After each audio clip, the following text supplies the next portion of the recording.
देखिए, आज हम बात कर रहे हैं वैराग्य की।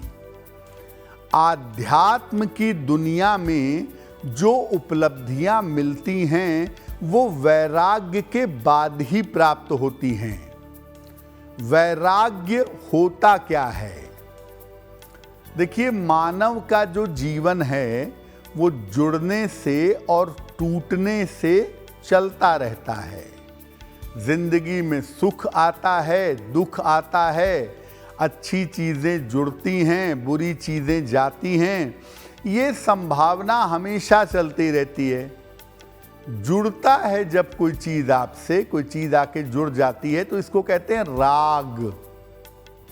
और जब कोई चीज आपसे टूट के अलग हो जाती है या आप किसी चीज से अलग हो जाते हैं तो उसे कहते हैं विराग। इसी विराग को आम बोलचाल की भाषा में लोग बैराग कहते हैं कि अरे वो तो बैरागी हो गए।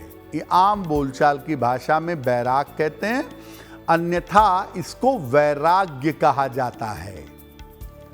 हर तरह के सांसारिक सुखों से दूर जाने का जो भाव है वो वैराग्य है।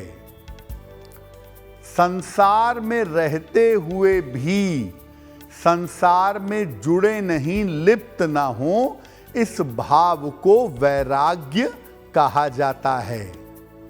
ये व्यक्ति को जीवन में रहकर भी जीवन से मुक्ति का लाभ देता है और बिना वैराग्य भाव के ईश्वर की उपलब्धि नहीं हो सकती।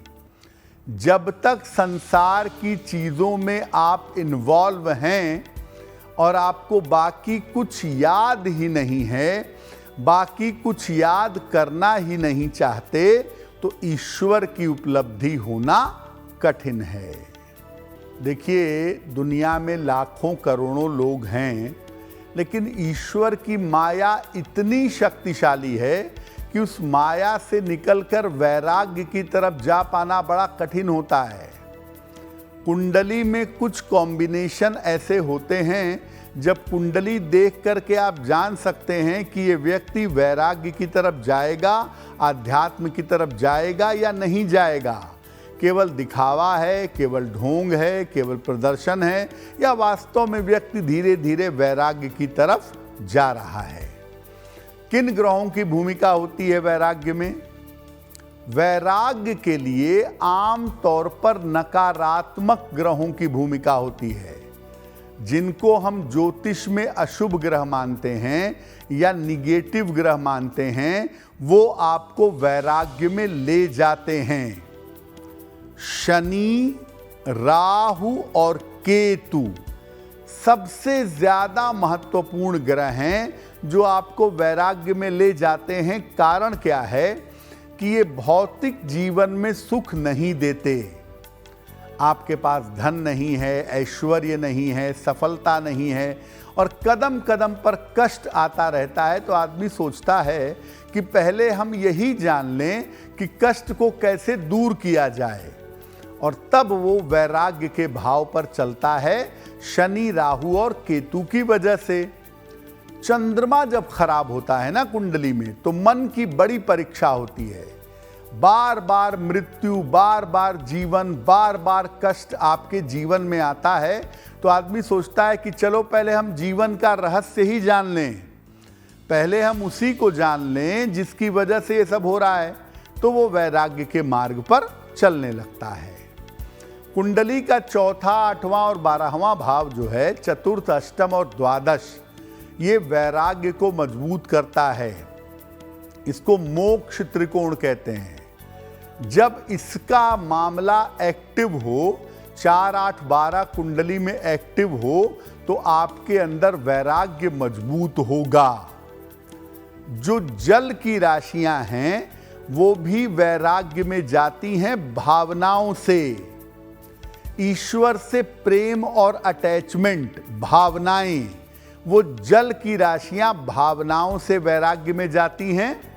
और जो अग्नि की राशियां हैं, मेष, सिंह और धनु, ये भी वैराग्य में जाते हैं, लेकिन ये कठोरता से जाते हैं। अनुशासन से, योग से, हठ से। तो कर्क वृश्चिक मीन जो जल की राशियां हैं वो भावनाओं से जाएंगी, और मेष सिंह धनु जो अग्नि की राशियां हैं वो अनुशासन से जाएंगी।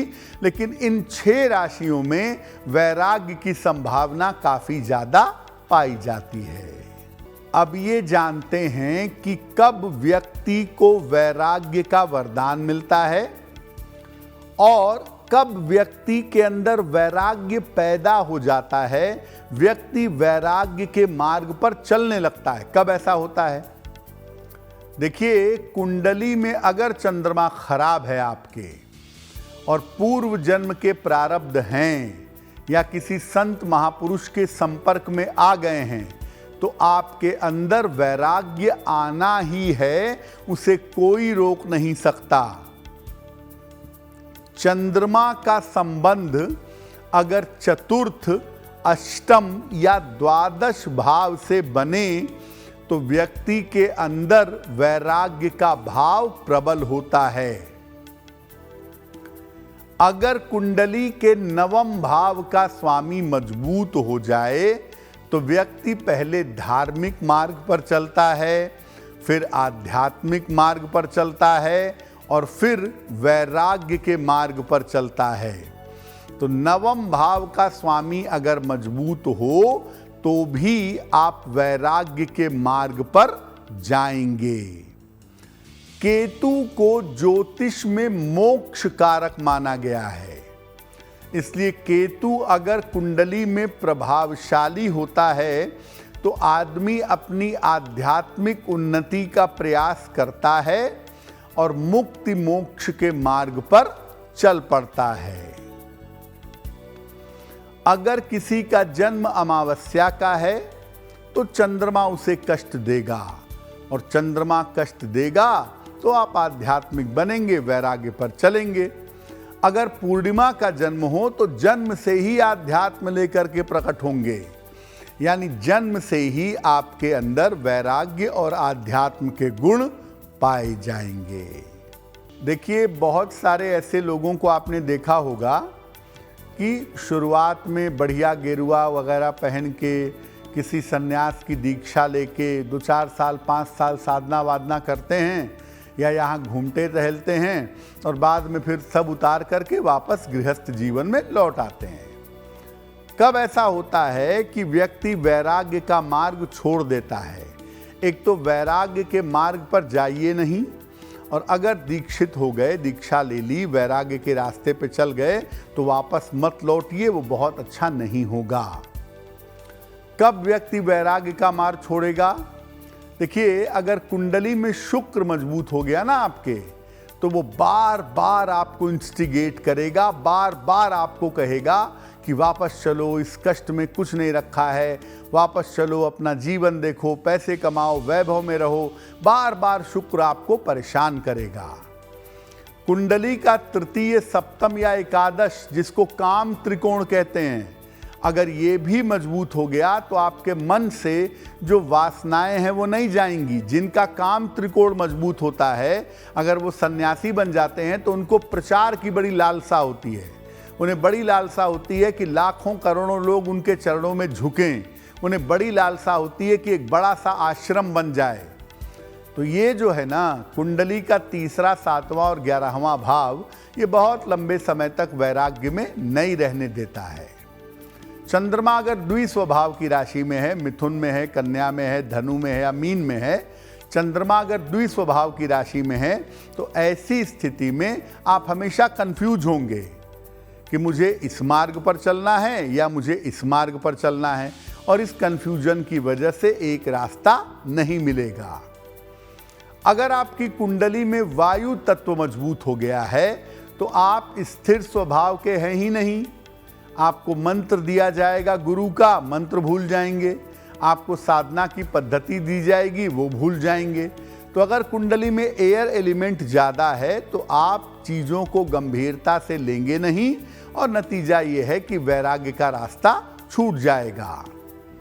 अगर राहु शुभ ग्रहों से संबंध बना ले तो ऐसे लोग दिखावटी वैरागी होते हैं। राहु गुरु का संबंध हो गया, आप सुबह शाम घंटी बजाएंगे, बढ़िया तिलक लगाएंगे, लेकिन अंदर से तो आपको यही लगेगा कि लोग कहें कितनी पूजा करते हैं, कितना प्रयास करते हैं, कितने संत आदमी हैं। ये जो लालसा है ना, ये बनी रहती है। तो राहु का संबंध शुभ ग्रह से जब हो जाता है तो आप कितना भी ये ढिढोरा पीटिए कि मैं वैरागी हूँ, मैं वैराग्य में चल रहा हूँ, आपके कर्म और आपके आचरण इस बात का सपोर्ट नहीं करेंगे। अगर आप अपने मन में वैराग्य को मजबूत करना चाहते हैं और वैराग्य की सहायता से ईश्वर की तरफ चलना चाहते हैं तो क्या करेंगे? नियमित रूप से ईश्वर से प्रार्थना करिए। बहुत सारे तरीके हैं प्रार्थना के। आप ध्यान में जाके प्रार्थना कर सकते हैं, आप मंत्र जप करके प्रार्थना कर सकते हैं, आप सरल शब्दों में उनकी स्तुति करके प्रार्थना कर सकते हैं। तो नियमित रूप से ईश्वर से प्रार्थना करें। अपनी संगति का बहुत ध्यान रखें। आपकी संगति कैसी है, आपका खान पान कैसा है और आपकी सोच कैसी है। संगति में क्या होता है कि आप आध्यात्म के रास्ते पे चले, आपने शराब पीना बंद कर दिया, लेकिन अगर आपके मित्र ऐसे हैं जो शराब पीते हैं, मांस खाते हैं, तो कभी ना कभी आपका मन दोबारा लौट सकता है। इसलिए संगति में अगर कहीं भी लग रहा है कि यहाँ से मन भटकेगा तो बिल्कुल सख्ती से वहाँ से अलग हो जाइए। जब भी समय मिले कीर्तन करिए। भगवान के नाम का कीर्तन होता है। हरे राम राम राम हरे हरे, हरे कृष्ण कृष्ण कृष्ण हरे हरे, ये कीर्तन का मंत्र है। तो जब भी समय मिले भगवान के नाम का कीर्तन करिए और लगातार लगे रहिए। एक दिन में चमत्कार की आशा मत करिए कि भैया मैंने 1 महीने नाम जप लिया, 1 महीने कीर्तन कर दिया तो तुरंत मुझे कुछ अनुभव नहीं हो रहा है। जन्म जन्मांतर के जो कूड़े कचरे इकट्ठा किए हुए हैं, पहले वो नष्ट होंगे। इसलिए अगर शुरुआत में आपको अनुभव नहीं होता है, और ज़्यादा प्रार्थना करिए और ज़्यादा नाम जप करिए और ज़्यादा ध्यान करिए। जितनी मात्रा बढ़ती जाएगी, कुछ समय बाद जब आपके संस्कारों का प्रभाव कम हो जाएगा या नष्ट हो जाएगा, तब आपको ईश्वर की कृपा का अनुभव होना शुरू हो जाएगा। भगवान कहते हैं गीता में, असंशयम महाबाहो मनो दुर्निग्रहम चलम, असंशयम महाबाहो मनो दुर्निग्रहम चलम, अभ्यासेन तु कौन्तेय वैराग्येण च गृह्यते। यानी मन इतना ज़्यादा उपद्रवी है, उसको निग्रह करना, उसको रोक पाना बड़ा कठिन है। इसलिए हे कुंती पुत्र, अभ्यास करो। निरंतर अभ्यास करके और वैराग्य के रास्ते पे चल के मन को नियंत्रित कर पाओगे। अगर आप मुझसे जुड़ करके अपनी समस्याओं का समाधान चाहते हैं और चाहते हैं कि आपकी समस्याओं को ज्योतिष के माध्यम से सुलझाया जाए, तो आप हमसे संपर्क कर सकते हैं, जुड़ सकते हैं एस्ट्रो तक पर।